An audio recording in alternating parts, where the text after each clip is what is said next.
Hello student, study physics channel में आपका स्वागत है। आज आपको chapter 4 UP board class 10th, इस चैप्टर का नाम है आपका इलेक्ट्रिक। चैप्टर का नाम आपका है इलेक्ट्रिसिटी। चैप्टर का नाम आपका है इलेक्ट्रिसिटी। देखिए, इलेक्ट्रिसिटी, ध्यान देना है। इलेक्ट्रिसिटी में सबसे पहले आपको पढ़ना है इलेक्ट्रिक करंट।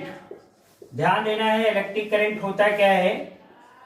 इसको हम I से डिनोट करते हैं। I इक्वल टू होता है Q/T।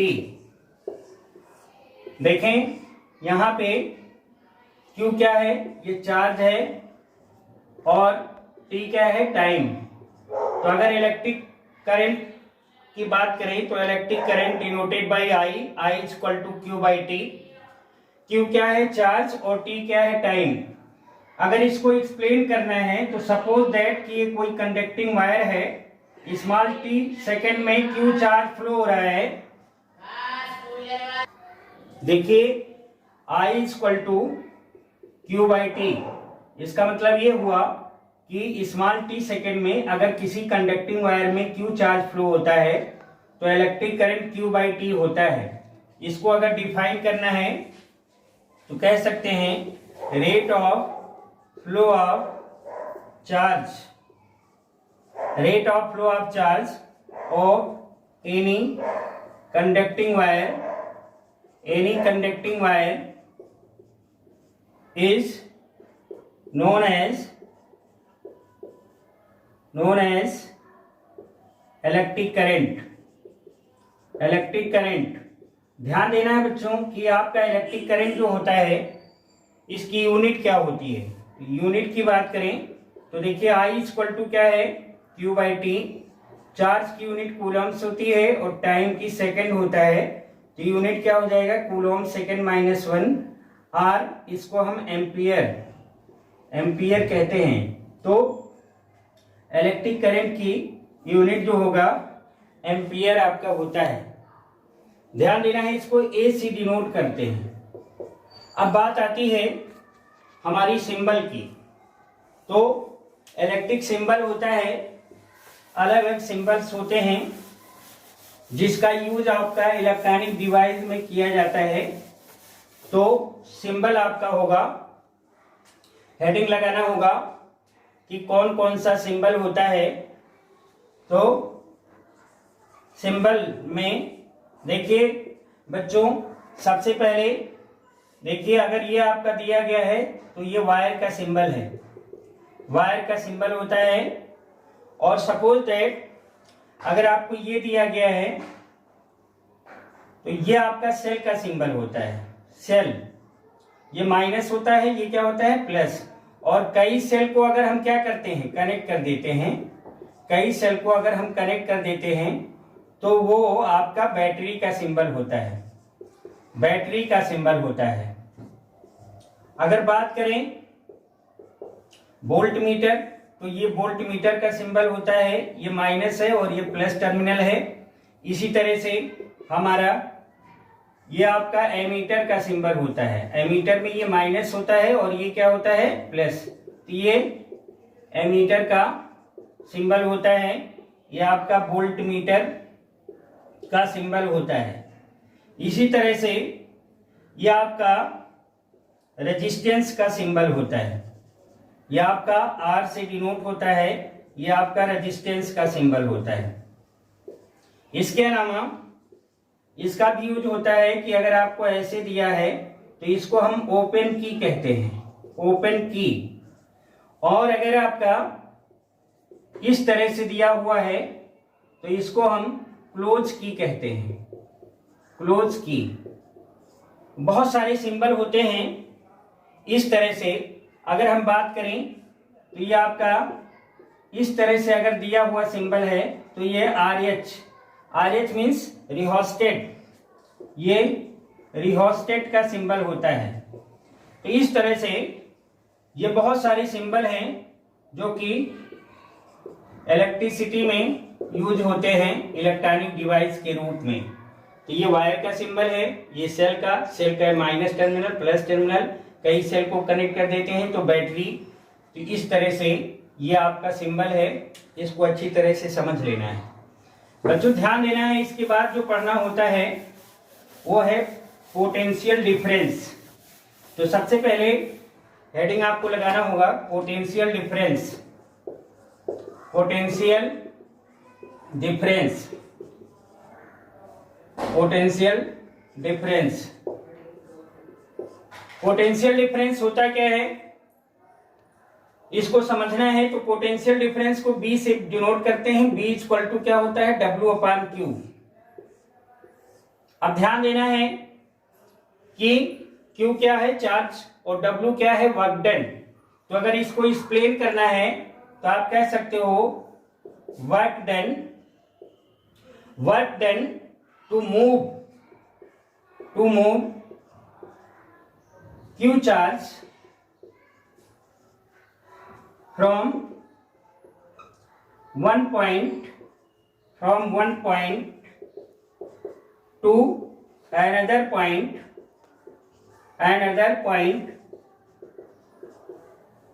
in any conducting wire is said to be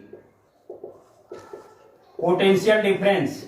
potential difference देखिए, सपोज दैट ये वायर है, आपने ए टर्मिनल से आपको बी टर्मिनल से ए टर्मिनल आपने लाया, किसको क्यू चार्ज को। अब ये चार्ज आपका प्लस क्यू चार्ज आप लाए, वर्क डन कितना हुआ W।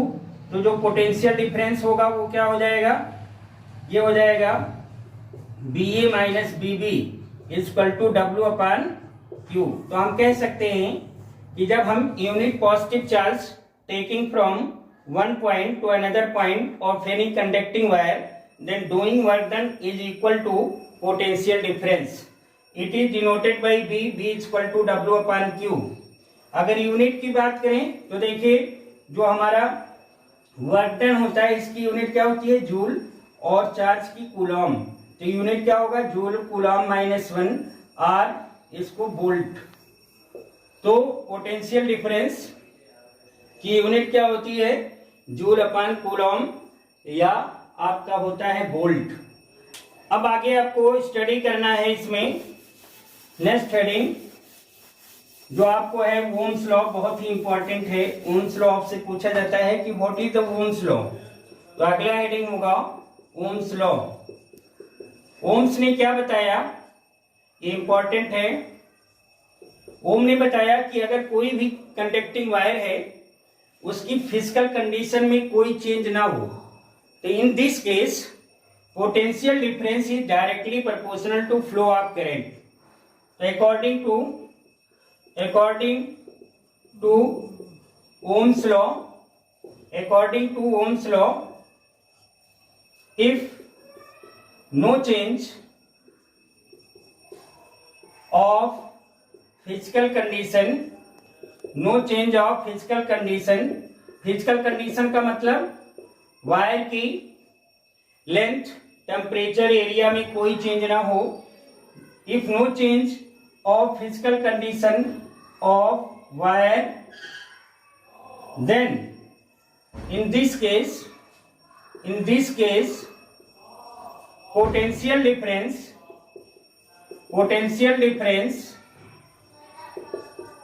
is directly proportional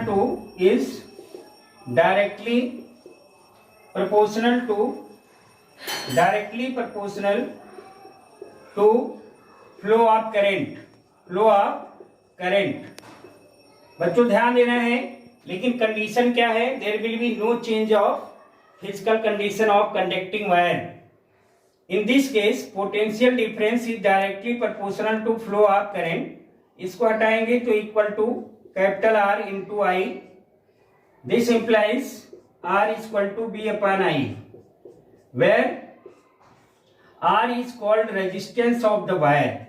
R is called resistance of wire. ध्यान देना है, आर क्या है? रेजिस्टेंस। जब आप किसी वायर में करंट फ्लो करते हो तो जो रेजिस्टेंस होता है वो करंट का अपोज करता है। अगर यहां से हम एक्सप्लेन करना चाहें कि व्हाट इज द रेजिस्टेंस, तो आप कह सकते हो कि the ratio of potential difference and flow of current is known as resistance of the wire. बड़ा इंपॉर्टेंट है। अगर आप ग्राफ खींचते हैं, ग्राफ बी एंड आई के बीच में, तो चूंकि डायरेक्टली प्रोपोर्शनल है तो जो बी और आई के बीच में ग्राफ मिलता है, स्ट्रेट लाइन मिलता है। तो स्ट्रेट लाइन ग्राफ आपको मिलता है बिटवीन बी एंड आई। ये रहा Ohm's law. According to Ohm's law there will be no change of physical condition of wire. In this case the potential difference is directly proportional to flow of current. Am I right? Next heading आपको बड़ा ही important है कि जो resistance होता है, resistance जो होता है कौन कौन सा फैक्टर होता है जिस पर ये डिपेंड करता है। तो अगला हेडिंग होगा फैक्टर अफेक्टिंग रेजिस्टेंस। तो देखिए, जो वायर का रेजिस्टेंस होता है ये दो बातों पर डिपेंड करता है। पहला, जो आर होता है resistance directly proportional to length of the wire. यहां पे ये क्या है? Length of wire.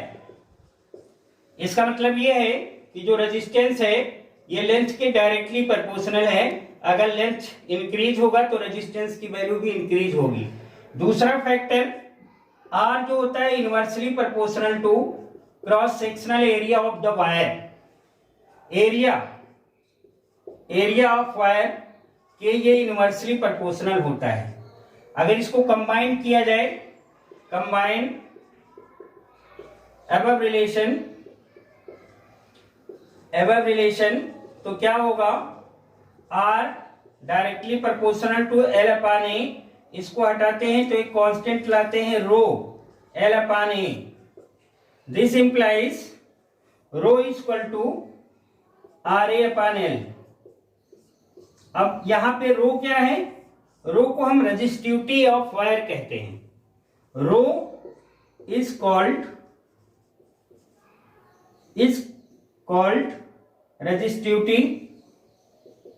resistivity of wire, also known as specific resistance। तो अगर हम बात करें, पहले ये समझ लें कि हमारा जो R होता है दो बातों पे डिपेंड करता है। R directly proportional to length of wire, R inversely proportional to area of cross section. अब बात करें कि अगर स्पेसिफिक रेजिस्टेंस को हमें एक्सप्लेन करना है तो कैसे करेंगे। तो नेक्स्ट हेडिंग आपकी जो होगी वो आपका है रो, जिसको हम रेजिस्टिविटी या स्पेसिफिक रेजिस्टेंस कहते हैं, एक्सप्लेन करेंगे। तो हेडिंग लगाना होगा रेजिस्टिविटी, या इसको हम स्पेसिफिक रेजिस्टेंस कहते हैं। ध्यान देना है, इसको रो से डिनोट करते हैं। आपने देखा रो इक्वल टू क्या है? R A upon L. देखिए, अगर इसको इक्वेशन 1 कंसीडर कर लें और from equation 1 if L equal to 1 metre and A equal to 1 metre square, then क्या होगा? देखिए, rho equal to R, A की वैल्यू 1 और एल की value 1। This implies rho equal to R. बच्चों, यहां से हम रेजिस्टिविटी ऑफ वायर को एक्सप्लेन कर सकते हैं। कैसे करेंगे? Unit length and unit cross sectional area of wire, its resistance is equal to specific resistance या रेजिस्टिविटी ऑफ वायर। किसी भी यूनिट लेंथ और यूनिट क्रॉस सेक्शनल एरिया का वायर है तो उसकी जो रेजिस्टेंस होता है वो रेजिस्टिविटी के इक्वल आता है। बच्चों, ध्यान देना है कि इसकी यूनिट क्या होगा। तो फार्मूला क्या है? Rho equal to R A upon L. देखिए, ये आपका रेजिस्टेंस है, इसका यूनिट क्या होता है ओम, एरिया का मीटर स्क्वायर और लेंथ का मीटर, तो मीटर मीटर कैंसिल हो गया, यूनिट क्या हो जाएगा ohm metre. Ohm metre is the unit of resistivity of wire. बड़ा इंपॉर्टेंट है कि what is the unit of resistivity of wire. बच्चों इसके बाद जो आपको पढ़ना होता है combination of resistance, combination of resistance, तो नेक्स्ट हेडिंग है कॉम्बिनेशन ऑफ रेजिस्टेंस। देखिए जो हमारा रेजिस्टेंस होता है, सिंबल क्या होता है, ये रेजिस्टेंस का, इसको कैपिटल आर से डिनोट करते हैं। इसको हम दो तरीके से टू टाइप्स से कनेक्ट कर सकते हैं। पहला जो होता है इन सीरीज और दूसरा होता है इन पैरेलल। ध्यान देना है, पहली हेडिंग आपको लगाना होगा। अगर इन सीरीज की बात करें तो सीरीज में क्या होता है, जब एक ही वायर से हम रेजिस्टेंस को कनेक्ट कर देते हैं। मान लिया कि आपने 3 रेजिस्टेंस लिया और एक ही वायर से आपने कनेक्ट किया R1 R2 R3 between battery and की। जैसे आपने कनेक्ट किया, ये आपका की है और ये आपका बैटरी है। जब आप इसको कनेक्ट करेंगे तो जो हमारा करंट फ्लो होगा वो minus terminal to positive terminal flow करेगा। आई करंट फ्लो किया। देखिए वायर एक है तो जो करंट फ्लो होगा वो हमारा सेम करंट फ्लो होगा, लेकिन जो पोटेंशियल डिफरेंस होगा R1 के बीच का V1, R2 के बीच का क्या होगा V2 और जो R3 के बीच का होगा पोटेंशियल डिफरेंस वो V3। तो अगर बात करें इन फिगर, बात करें टोटल करंट की, तो I इक्वल टू क्या होगा, total potential V equal to क्या होगा V1 plus V2 plus V3, किसके बीच में, A और B। तो देखिए ओम्स लॉ क्या कहते हैं, ओम्स लॉ क्या कहते हैं, V upon I equal to R। This implies V equal to क्या होगा IR। इसी तरह से अगर हम V1 की बात करें तो करंट तो कांस्टेंट है, R1 हो जाएगा, V2 इक्वल टू IR2 और V3 इक्वल टू क्या होगा IR3। अब इसकी वैल्यू अगर हम 1 में पुट करें तो इक्वेशन 1 में अगर हम वैल्यू पुट करेंगे V1 V2 V3 की, तो देखिए वैल्यू क्या होता है फ्रॉम इक्वेशन 1 क्या होगा, पुट करिए B इक्वल टू, अगर हम B की वैल्यू पुट करें तो B इक्वल टू क्या है, पहले इक्वेशन लिख लें, B equal to B1 plus B2 plus B3। B की वैल्यू IR और B1 की IR1, B2 की IR2, B3 की IR3। तो यहां से क्या होगा, I कॉमन है, इसको बाहर ले लेंगे तो R1 plus R2 plus R3 और ये आपका IR, I से I कैंसिल हो गया। This implies R equal to R1 plus R2 plus R3। तो बच्चों ध्यान देना है कि अगर कोई भी रेजिस्टेंस इन सीरीज कनेक्ट है तो उसके लिए जो फार्मूला होता है R equal to R1 plus R2 plus R3 or so on.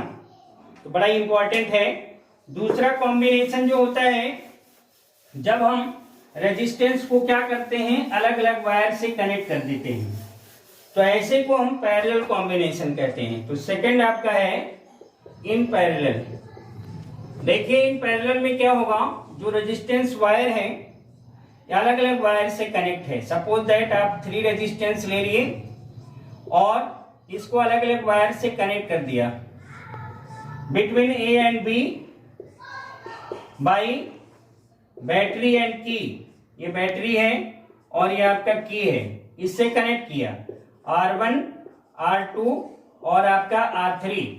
देखिए होता क्या है, इन दिस केस ये माइनस टर्मिनल है, ये प्लस टर्मिनल। जो करंट आपका चलेगा जब A पर पहुंचेगा तो यहाँ पे क्या होगा, अलग अलग वायर है तो अलग अलग करंट फ्लो करने लगेगा। इसमें करंट क्या होगा I1, इसमें आपका I2 और इसमें क्या फ्लो करेगा I3। लेकिन पोटेंशियल अब की बार क्या होगा कांस्टेंट। तो अगर बात करें फिगर की, यहां से हम क्या होगा इन दिस सर्किट क्या लिख सकते हैं या फिगर, यहां पे टोटल करंट लेंगे। टोटल करंट क्या होगा I1 plus I2 plus I3। फिर वही काम करेंगे by Ohm's law. By Ohm's law क्या होगा, by Ohm's law, Ohm's law क्या होता है B upon I equal to R। तो this implies I equal to क्या होगा B अपॉन R।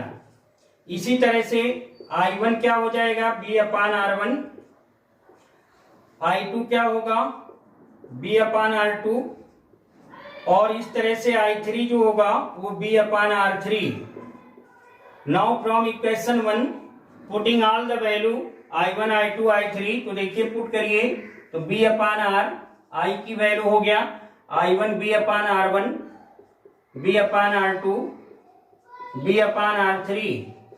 तो देखिए यहाँ पे B कॉमन होके कैंसिल हो जाएगा तो 1 upon R equal to 1 upon R1 plus 1 upon R2 plus 1 upon R3। इस तरह से ये रहा resultant resistance in the case of parallel combination of resistance. तो बड़ा ही इंपॉर्टेंट है, जब कभी रेजिस्टेंस को पैरेलल कॉम्बिनेशन में करेंगे तो उसकी वैल्यू मिनिमम होती है, वही जब आपकी सीरीज में कनेक्ट करते हैं तो वैल्यू क्या होती है मैक्सिमम होती है। इसको भी ध्यान रखना होगा। अब बात आती है हमें जो इस चैप्टर में पढ़ना है वो आपका होता है heating effect of electric current. Heating effect of electric current. Electric current ध्यान देना है। हीटिंग इफेक्ट का बहुत सारे एग्जांपल हैं, जैसे आपका इलेक्ट्रिक बल्ब है, जब उसमें करंट फ्लो करता है तो फिलामेंट हीट होता है और फिर आपका वो बल्ब आपका जलता है, ग्लो करता है। तो ध्यान देना है, H से डिनोट करेंगे। H क्या है rate of flow of heat है, ये होता है BIT अपान क्या होता है 4.2। 4.2 का मतलब कि अब हम कैलोरी में इसको कन्वर्ट कर लेते हैं। अदर फॉर्म में यह आपका क्या होगा I स्क्वायर। अदर फॉर्म में भी होता है इसका formula B square I upon 4.2 into R। इसके अलावा भी इसको अगर हम कन्वर्ट करते हैं तो यही वैल्यू आता है I square RT upon 4.2। Unit क्या होगा कैलोरी। कैलोरी क्यों लिखा, क्योंकि आपने 4.2 से डिवाइड किया है। तो 1 कैलोरी इक्वल टू 4.2 जूल होता है। तो जो फार्मूला न्यूमेरिकल्स के लिए होता है कैलोरी में पूछा जाता है, इसी नाते हमने जो हीटिंग इफेक्ट है इसका फार्मूला 4.2 से डिवाइड कर दिया, जो कि कैलोरी में चेंज हो गया।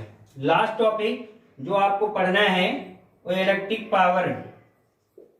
देखिए इलेक्ट्रिक पावर क्या होता है। इलेक्ट्रिक पावर को हम P से डिनोट करते हैं, ये होता है इलेक्ट्रिक एनर्जी अपॉन टाइम। यहाँ पे W क्या है इलेक्ट्रिक एनर्जी, इलेक्ट्रिक एनर्जी और T क्या है टाइम। तो अगर इसको डिफाइन करना होता है तो हम कह सकते हैं कि 1 सेकंड में जितनी इलेक्ट्रिक एनर्जी डिसिपेट होती है, खर्च होती है, उसको हम इलेक्ट्रिक पावर कहते हैं। तो ये पूरा चैप्टर रहा। एक बार बच्चों ध्यान देना है कि न्यूमेरिकल के लिए कौन कौन से फार्मूले हैं जिससे रिलेटेड न्यूमेरिकल पूछा जाता है। तो पहला formula electric current equal to Q by T। दूसरा फार्मूला अगर Q इक्वल टू NE दिया है तो हम I की वैल्यू उस केस में NE अपान T का यूज करते हैं। तीसरा formula resistance B upon I। चौथा formula resistivity rho equal to RA upon L। पांचवा फार्मूला अगर देखें तो सीरीज में R equal to R1 plus R2 plus R3, और 6 फार्मूला इन पैरेलल में क्या होगा 1/R1 plus 1/R2 plus 1/R3। तो इस तरह से प्लस हीटिंग इफेक्ट का फार्मूला H का, ये आपका इस तरह से जो फार्मूला है BIT/4.2 equal to B²I/4.2R something. तो इस पर न्यूमेरिकल आप करिएगा। स्पेशल वीडियो में जब हम न्यूमेरिकल कराएंगे तो वहाँ एक्सप्लेन करेंगे। तो आज इस वीडियो में सारे पॉइंट को हमने क्लियर किया है, इसको आप अच्छी तरह से देखिएगा और वीडियो को लाइक करिएगा, साथ ही साथ इस चैनल को हमारे सब्सक्राइब करिएगा जिससे कि नेक्स्ट वीडियो आपको प्रोवाइड हो सके। Thank you.